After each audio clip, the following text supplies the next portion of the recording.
वही अगर बरसात आ जाती है तो इन सड़कों पर नाव घूमती है। ये अगर यहाँ का विकास है तो शायद जनता के बदलाव के मूड में है।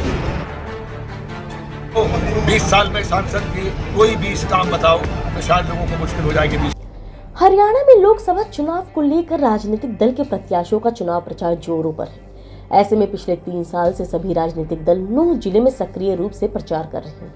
वहीं कांग्रेस प्रत्याशी राज बब्बर सोहना विधानसभा के अंतर्गत तावड़ू नगर में पहुंचे, जहां उन्होंने लोगों को संबोधित करते हुए बीजेपी पर निशाना साधा और कहा 400 पार कहने वालों की नीयत संविधान को बदलने की है। उनके नेता राहुल गांधी ने बीजेपी की साजिश को बेनकाब कर दिया है, जिसके लिए सीधे तौर पर केंद्रीय मंत्री राव इंद्रजीत सिंह जिम्मेदार हैं। राज बब्बर ने बीजेपी प्रत्याशी राव इंद्रजीत पर जुबानी हमला बोला है। उन्होंने कहा बीजेपी सरकार में वह सिर्फ नाम के मंत्री हैं। पूरे लोकसभा क्षेत्र में लोगों को यही नहीं मालूम कि सांसद राव इंद्रजीत के पास 10 साल से कौन से विभाग का मंत्रालय है। वह सिर्फ नाम के मंत्री हैं। यही बीजेपी में उनकी औकात है। इससे पहले वह कांग्रेस की सरकार में रक्षा मंत्री थे, जहां से उनकी पहचान बनी है।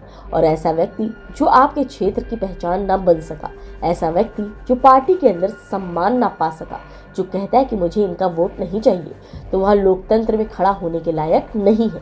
कांग्रेस प्रत्याशी राज बब्बर ने कहा कि उन्होंने सुना है कि सांसद राव इंद्रजीत अपने क्षेत्रवासियों से मिलने में संकोच करते हैं, लोगों के दुख दर्द में शामिल नहीं होते हैं।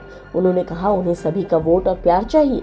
वर्तमान सांसद के परिवार से भी वोट की अपील कर रहे हैं। लोकसभा क्षेत्र में साझी विरासत और भाईचारे की जरूरत है। सभी एकजुट होकर कांग्रेस के पक्ष में वोट कर साझी विरासत बनने का सहयोग करें। इस दौरान उन्होंने मेवात क्षेत्र के विभिन्न मुद्दों को रखते हुए रेल की सीटी बजाने का वादा पूरा करने का आश्वासन दिया। तो साथ ही गुरुग्राम सोहना के बीच से भारी भरकम टोल प्लाजा वसूलने पर भी बीजेपी सरकार को घेरा। राज बब्बर चुनाव में सिर्फ खड़ा हुआ है।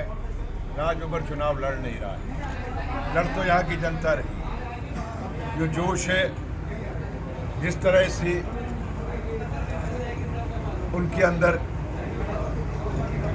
एक बहुत पॉजिटिविटी आई है। बादशाहपुर में भी अगर अट्टालिकाएं बन गई हैं, नए गुड़गांव में अट्टालिकाएं बन गई हैं, तो ज़मीन पर वही अभी पुराने सीवर पड़े हुए हैं। वही अगर बरसात आ जाती है तो इन सड़कों पर नाव घूमती है। ये अगर यहाँ का विकास है तो शायद जनता कोई बदलाव के मूड में है। और उस बदलाव में मुझ प्रत्याशी को उनका आशीर्वाद मिल रहा है कि गुड़गांव एक ऐसा क्षेत्र है जहाँ की समस्याएं अलग अलग हैं। अगर आप रेवाड़ी ज़िले में जाएंगे तो उसकी समस्याएं अलग हैं। वहाँ पानी के पीने की समस्या, अंदर और इंटीरियर में चले जा रहे हैं हम गाँव में, तो वहाँ पर स्कूलों की समस्या, लड़कियों के स्कूलों की समस्या, खासकर 10+2 वाली जो स्कूलों की है, जो सरकारी स्कूलों की आसानी से बन सकते हैं। और वहाँ पर सबसे ज़्यादा बड़ी समस्या है अग्निवीर की, जो नौजवान अपने आप को छला सा महसूस कर रहा है। कि जो ये एक्सप्रेस हाईवे बने हैं, जिनके लिए हमारे मंत्री, जो पूर्व मंत्री होने वाले हैं और जो सांसद रहे 20 बरस, वो अपने विकास में गिनाते हैं कि हमने यहाँ पे एक्सप्रेस हाईवे बनाए, हमने ये किया।